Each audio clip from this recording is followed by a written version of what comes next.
फौरन वापस।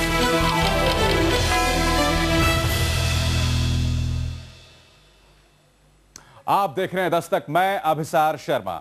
जी हां, 3 साल तो चंद मिनटों में शख्स भारत लौट रहा है, मगर आइए रुख करते हैं आज की सबसे बड़ी खबर का। जी हां, क्या आपने कभी सुना है कि एक ही परिवार में कुल 4 सदस्यों को एक साथ लाखों की लॉटरी लगी है? लेकिन महाराष्ट्र में ऐसा ही हो रहा है। यहां कभी मां को लॉटरी लगती है तो कभी बेटी को। आरटीआई के जरिए निकाली गई इस खास जानकारी में आज तक को कुछ ऐसे सबूत मिले हैं जो सबूत दे रहे हैं एक बड़े घोटाले की ओर इशारा।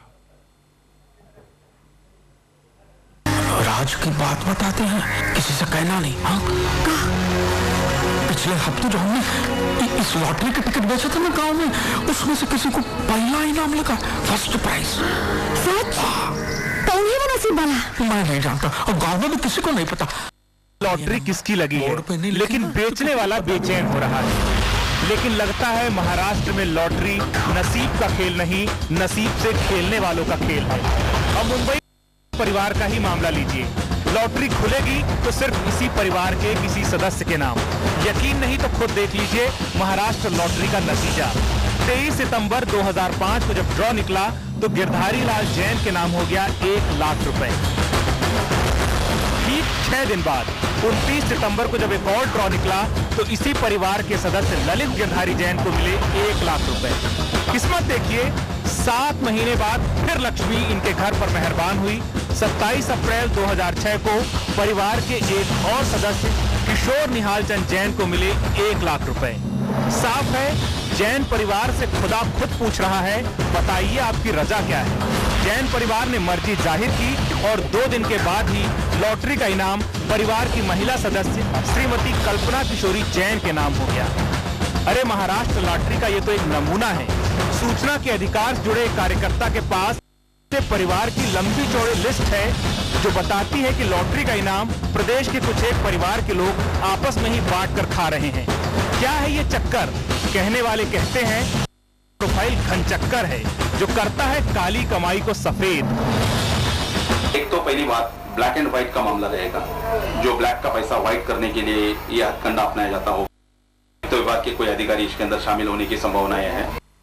जब आज तक की टीम किस्मत के सरताज गिरधारी लाल जैन के घर पहुंची तो उनका जवाब सुनकर हम हैरान रह गए। उनके घर की एक महिला ने यह कहकर चौंका दिया कि उन्हें कभी कोई लॉटरी लगी ही नहीं। आप खुद सुन लीजिए।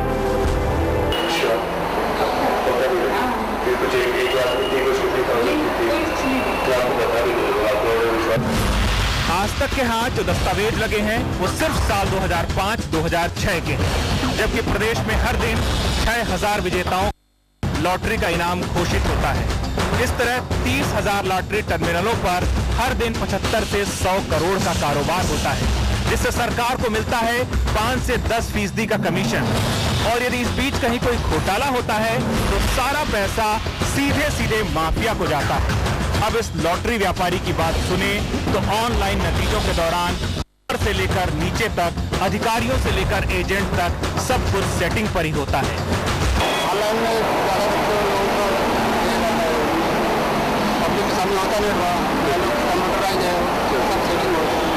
सेटिंग होती है, हो सकता है। इतना सब कुछ घोटाला लेकर जब हमने सरकार का दरवाजा खटखटाया तो वहां किसी मंत्री, किसी नेता और किसी अधिकारी के पास इतनी फुर्सत नहीं कि वो हमें कुछ बोले। कहते हैं नसीब वालों को लॉटरी लगती है, लेकिन इस लिस्ट को देखने के बाद महाराष्ट्र के लॉटरी कारोबार में एक बड़े रैकेट की बू आने लगी है। जिस परिवार को लॉटरी लगी है, क्या वे हमसे झूठ बोल रहे हैं या फिर लॉटरी अधिकारी से लेकर लॉटरी व्यापारी हमसे कुछ छुपा रहे हैं, हमें पता नहीं। लेकिन अब भी बड़ा सवाल वही है कि एक ही परिवार के सदस्यों को एक के बाद एक लॉटरी किस तरह से लग सकती है। कैमरामैन किरण के साथ वीरेंद्र सिंह गुनावत, मुंबई, आज तक। यह है महाराष्ट्र की मालामाल वीकली।